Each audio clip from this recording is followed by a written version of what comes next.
Chapter 16. Burying the Child of Misfortune. That fall, Mr. Hardy got a letter telling him there were several head of cattle belonging to the C7 near the Montana line, some 60 miles from the ranch, so I took Roy Shoemaker and started after them. Roy's parents lived near the given location. It was there we first went. There was a big camp meeting going on in the neighborhood, and his family insisted we go to church with them for a few days. Roy had a pretty gal he was sweet on, which made it no trouble for him to want to stay an extra days. Roy told his family about my saving the weavers and that I was the best rider and roper on the ranch. An old man and his 3 boys had 2 6-year-old horses that had never been broken. The boys asked me to try to ride the 2 horses, and I told them I would if we stayed long enough. That was on a Saturday. Sunday in church, the preacher told the crowd about my desperate leap from the banks of the Grand River to save the weavers, and when the service was over, many fine people shook my hand and thanked me for what I had done. Mr. Weaver and his family were apparently well known in that area. Mrs. Weaver's parents were there that night. They both rushed up to me and hugged my neck and crying and making a fuss over an old rugged Texas cowboy. Reverend Good had meant well and would not have told the story if he had known how embarrassed I got over all the attention. It was told that I would ride the wicker horses that evening. By this time Roy, his girl, and his family arrived at the wicker pasture. A crowd had gathered to see me ride.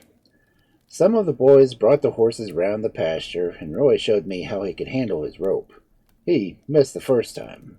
When they brought them around the second time, he missed again. I roped the big black horse then. The rope settled back on his shoulders, and when it tightened, the little rascal and I was riding went to bucking for all that he was worth. He was jerked down, jumped up, and started off in a run. The other horse happened to get started the same way. They ran about 20 feet apart, dragging the rope between them. A man named Peterson was riding the big dappled mare and was right in the path of the rope. I yelled, "Look out," but he was watching the horses run, and he did not see the rope, nor did he hear me yelling.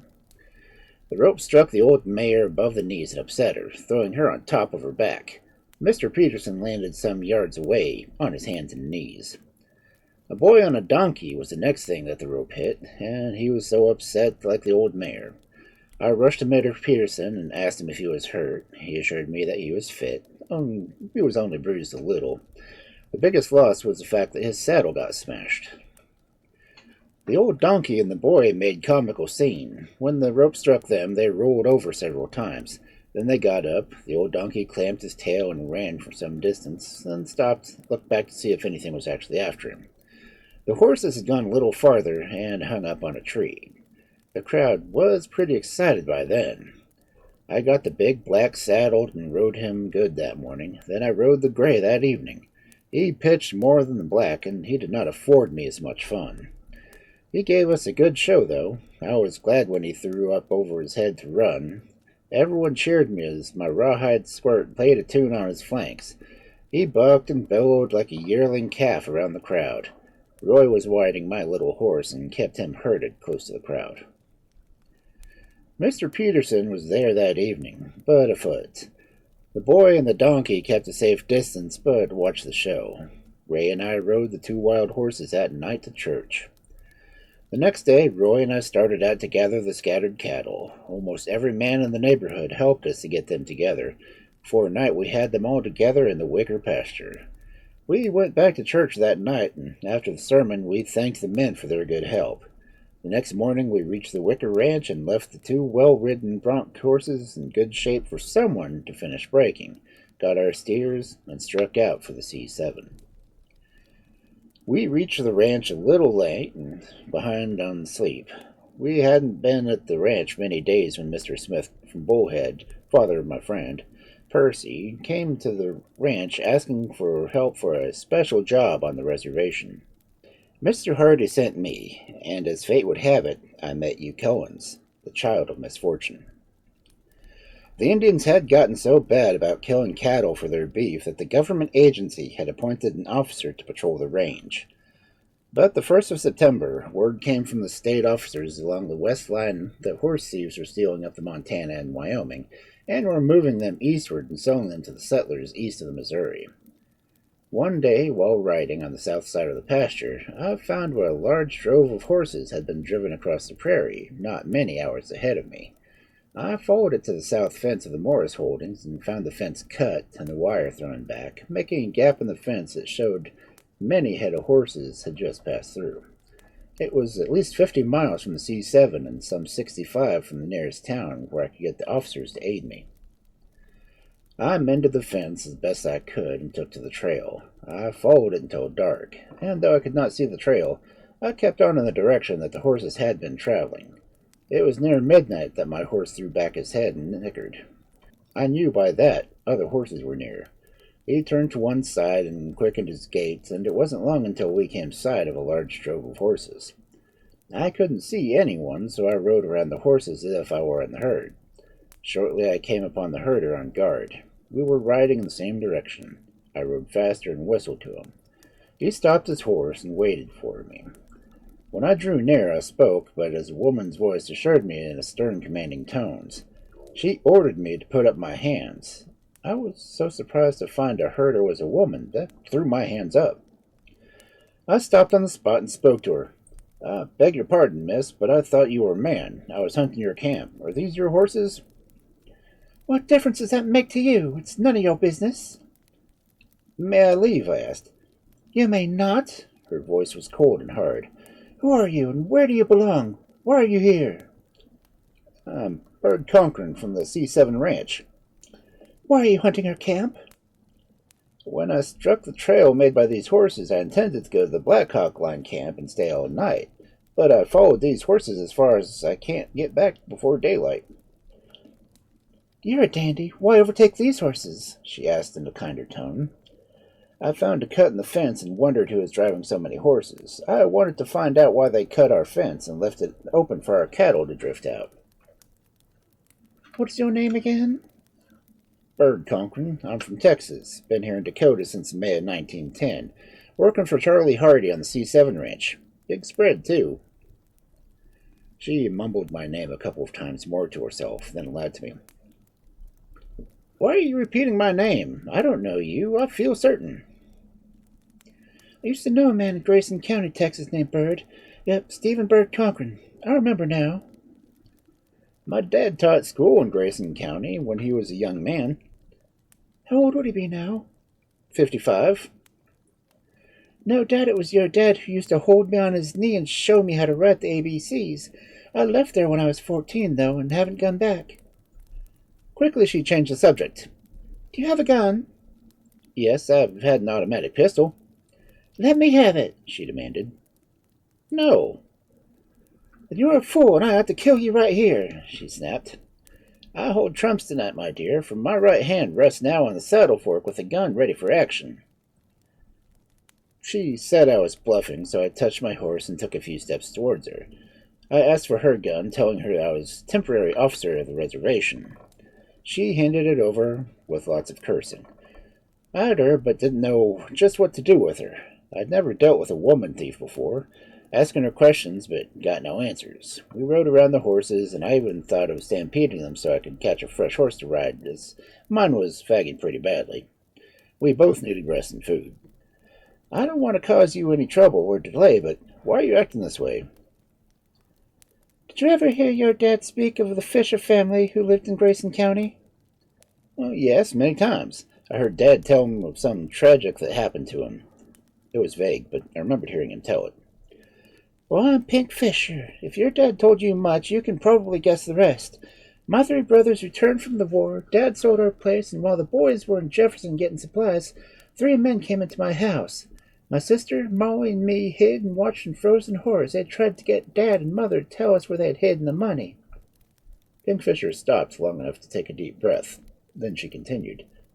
My brothers had the money with them, but the folks were forced to walk on some hot coals. Dad's eyes were poked at, and by the time the men left, my folks were nearly dead.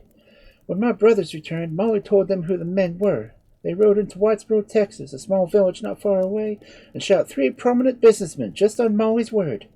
One man was a cotton buyer, as best I remember. Pink stopped her story. I remember Dad telling about how the three boys had gone to Dodge. 4 years later, they returned. Molly had married and Pink had been living with her. Pink dressed up like a man and rode out with her brothers. Each brother died a tragic death, and here was Pink. I gave her gun to her. I see no reason why we can't be friends. I'm to protect the property of the Indians and stockmen who have stock on the reservation.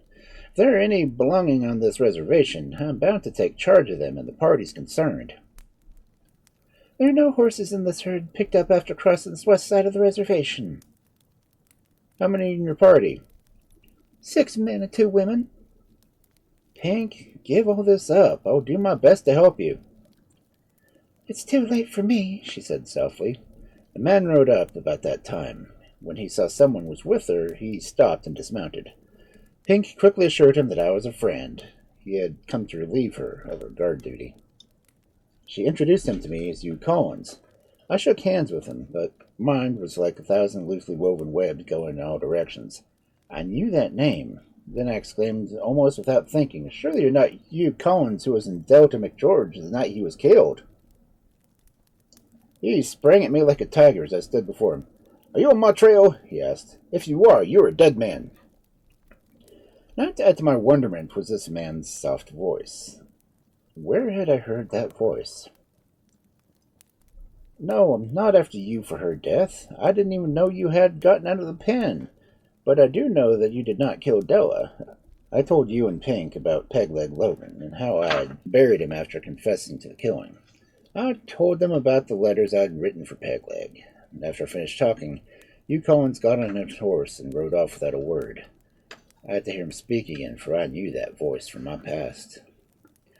He circled the horses while Pink and I watched. I asked her to take me to their camp, for I was tired and hungry. She warned me it might cost my life. The soft voice of Hugh Collins still rang in my ears. I had to talk with him again. I asked her to wait for me. I headed to Hugh and brought him to a sudden stop. "Mr. Collins, are you a native of Texas?" "No, I was born in Illinois. I drifted in Texas and Oklahoma some, but that was many years ago." He was careful with his words. They were well chosen. "John Logan, the man I called Pegleg, wanted your forgiveness. He was aiming at you the night he shot and killed Della.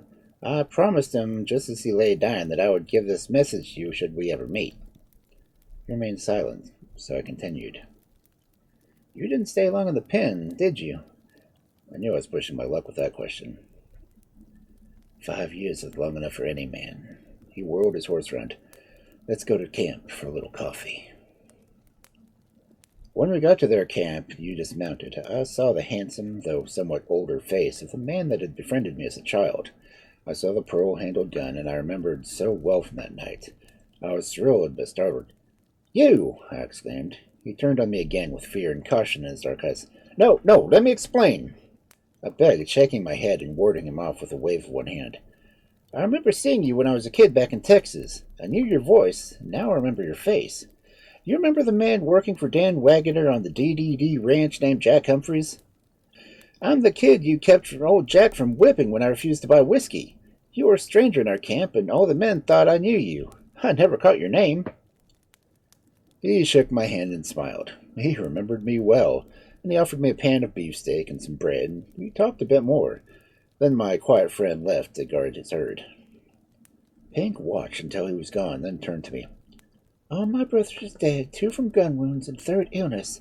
I've lost all trace of my one sister, Molly. I stayed with my brothers until they died. Then I began to live among the outlaws I've been for so long. I've been with the cattle thieves and rustlers for many years. I met you in Oklahoma right after he escaped from the pen, and we've been together ever since. We have a son, though we never took out a lawful license." Pink rode off into the night, and I rolled up on Yu's bed and went to sleep. Next morning, when I awoke, I found myself alone. All the camp equipment was there. My horse was still staked where I'd left him that night. I saddled and started looking for the horses. I had a job to do, regardless of who was involved. I found the trail where they were driven due east from the camp. I could not tell whether the horses were stampeded or being driven fast, but I could tell they were doing some quick traveling. As I rode along the trail, not fully decided what to do, I heard shots being fired ahead of me. 2 or maybe 3 miles away. I spurred my horse and soon topped a high hill where one could see the county for miles. I could see the herd of horses ahead, being driven off at a gallop, and quite a pace behind it. I saw a group of horsemen stopped. There seemed to be some excitement going on, so I headed out. As I approached, I saw McBride, the red-headed Irishman, and he rushed up to me. "Where the devil you been?" I ignored his question, and I asked what all the shooting was about. He told me they'd come upon a bunch of horse thieves as they got closer. 4 men dropped behind, and they had exchanged bullets.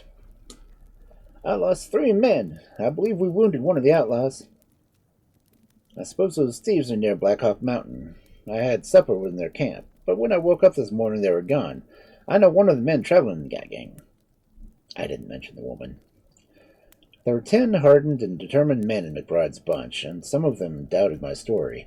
There was intent on killing the outlaws. The bandits had stopped in an open ravine and had fired on the posse as they approached over the rise. We wrapped the 3 dead men in their blankets and left them side by side, intending to give them a decent burial in the near future. For the present, we had to overtake the horse thieves.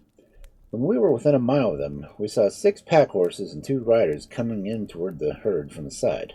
We made a dash to head them off and succeeded, but our loss of another dead man and 4 others wounded.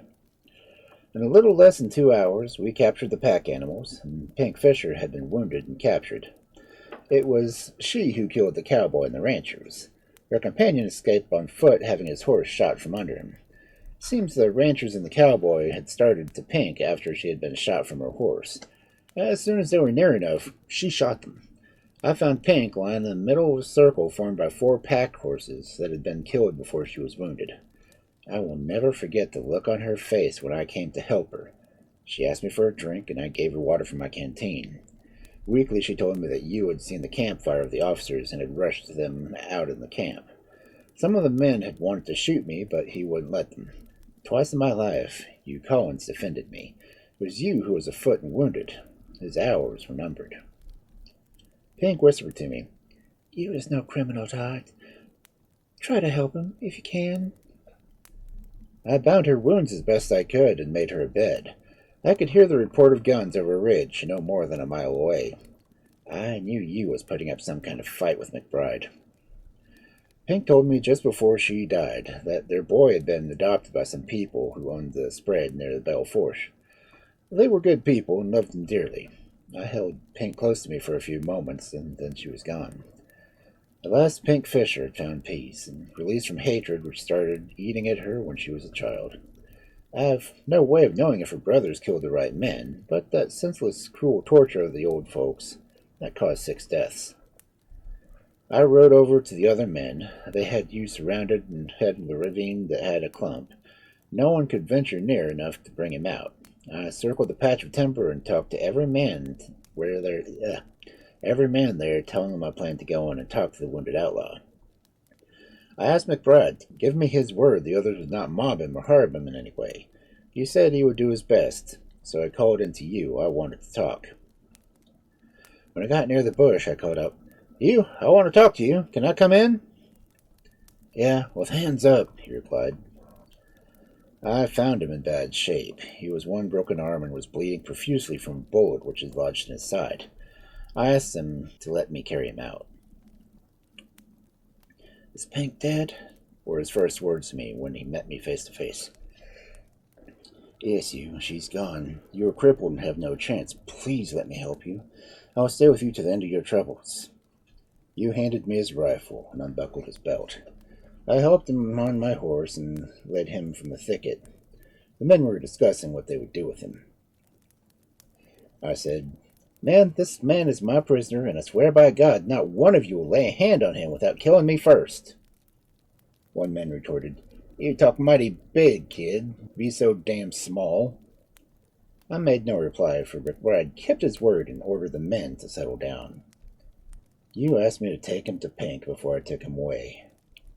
I did. In fact, we made a dry camp that night around the area.